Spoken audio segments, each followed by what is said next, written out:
All right, we're looking at creating equations today, just from like story problems and understanding how to create like an equation from that story problem.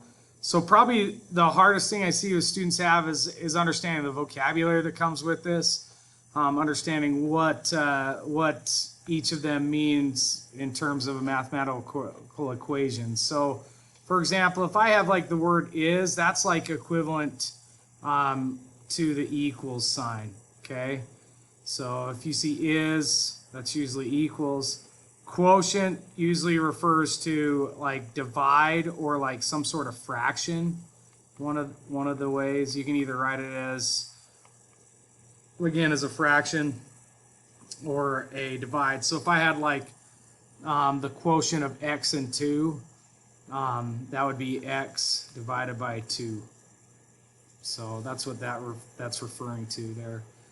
You'll also see things like, if you see things like less, that usually refers to like subtract or minus. If it's anything that refers to like more, that's addition. Those type of words for that.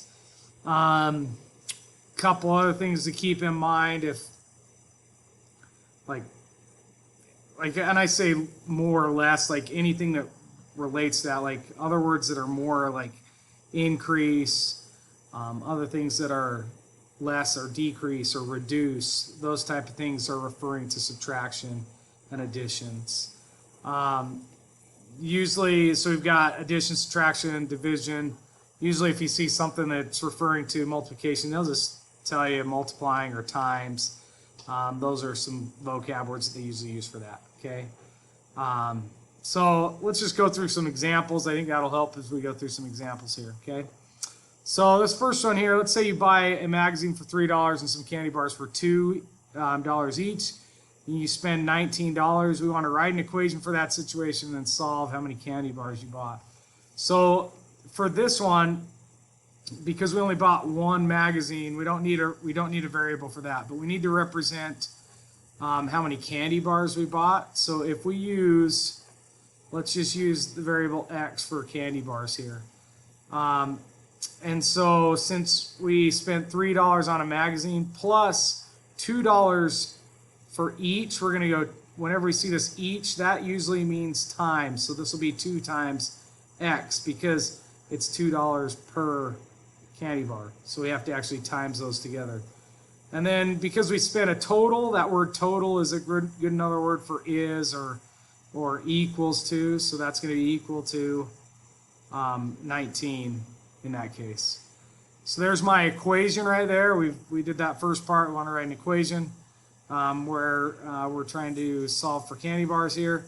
And then if we want to solve this, you guys have solved these a bunch of times. Again, the biggest thing is understanding to write these. So we go to solve this, so we'd subtract the 3 over and have 16 and then divide by 2 and we'd get 8 for each candy bar. I hope that's a really big candy bar.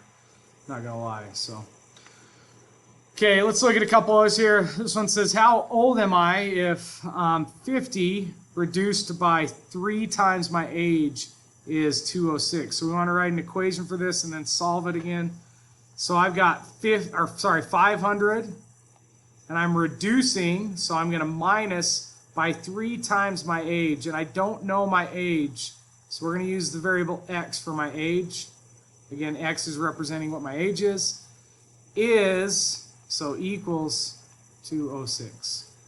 And that's how we would go about doing that. And then when I go to solve this, again, I'm going to minus that 500 over to the other side. We'll talk more about, hopefully you guys know how to solve these, would be my guess. So negative 3x equals negative 294. And then I'm going to just divide by negative 3, and that'll give me the age here because that's what x is.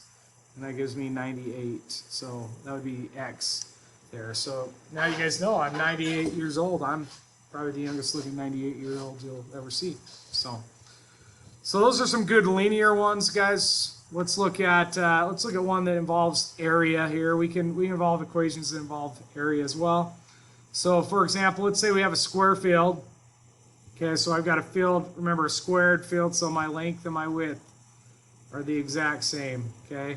So, and I don't know what they are, but we're going to add 20 feet to the length, okay? So this is, I'm going to add 20 feet here. And then I'm going to add 15 feet to the width, okay? So all of a sudden this is going to go up. And I'm having less for this one, and we're going to look something to that effect. So I added 20 here, and then this would be 15 here. I just added it right here to here, okay? So I've got this rectangular distance, and what I want to do is I know that my new rectangle, because now I have a rectangle that includes all of this, okay? I know that that's 6,000 square feet. So what I want to do is write an equation for x representing the length of the original side. So I want to know x is going to represent like the distance of this square, which remember x is the same as this too, like from here to here, okay? Again, from here to here, or from here to here, it's that same distance because it's a square, okay? And so what I need here is I need to first off know what is the area formula. Area for a rectangle, again, you guys learned this a while ago, is just length times width, okay? And so I'm just going to fill in for these using this variable x because I want x to represent that same length. So my area is 6,000, so I'm going to go 6,000 equals my length. My length is this distance of the original square plus 20 more. So that would be x plus 20. That's going to be my length, okay, if I add those two together. All right, and I'm going to put parentheses around it because I remember for my orders operations, I need to do this first. Whatever x is, that has to be taken care of first. And then I'm going to go with my width. My width here, which this is my width, is just this x plus the 15. So I do something very similar here, x plus 15 here. And that gives me my length and my width and then my area. This equation, you could leave it just like that because all I wanted was an equation to represent this. And this one doesn't ask me to solve it, okay? Big reason why we're not going to solve this is because when we go to multiply this through, you guys multiplied polynomials, but we'll do this later. We're going to come up with an x squared, and that requires a little bit different technique in solving. So, and we'll learn how to do that. But for today, we just want to be able to write those equations, okay? So area, length times width, there's our equation, okay? This next one deals with area as well. It's a little bit tougher. We've got a rectangular lawn, okay? Again, I like to draw a picture. Yes, it is pronounced drawings because it's fun to say, actually. So I'm going to put gravel around my lawn. So all these little dots represent gravel. And it's the same, it's uniform all the way around, okay? And my combined area of the length and the lawn and the gravel is 165 square meters. So that means the green box with the blue box, everything is 165 square meters. We want to just write an equation for x representing the width of the gravel, okay? So I know that this is 7. Let's see, it did tell me that this is rectangle 7 by 10. So that tells me from here to here is 7 meters, and then 10 from this dot to this dot. And so if I know that, I want to know what this width is right here. I want to know what this width is, which is the same all the way around, guys. I'm just going to put this x here. I'm going to have that represent x. So what I need is I need to know what's the distance from these values here, okay? I need to know what that is from here to here. Well, it's 7 and then a little bit more, like this distance and this distance, which, guys, if this is x because it's uniform all the way around. So this would be x and this would be x. So the distance from here all the way over would be x plus 7 plus x, which we could represent that with just 2x plus 7, if you guys see that. Okay? X, so that's 2x plus 7. And then I'm going to go up and down because I also want it for that one, which if you look for this one, that's going to be from here, and then this 10, and then that other distance. So I've got an x here, Got an x here, so I've got x plus 10 plus x, which gives me 2x plus 10 for this one. And since area of a rectangle, again, is length times width, I've got what I need. Here's my length, here's my width.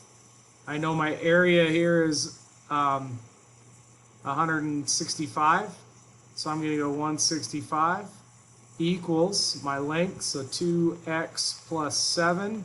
I'm going to put that in parentheses because it's its own group.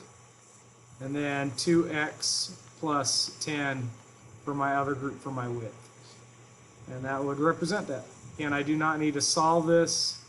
We'll talk about how to solve these type of equations at a different time. And that would tell us how wide I need that to be able to get 165 square meters. So, all right, there's your creating equations. Guys, be careful with vocabulary and read the questions carefully. Y adios.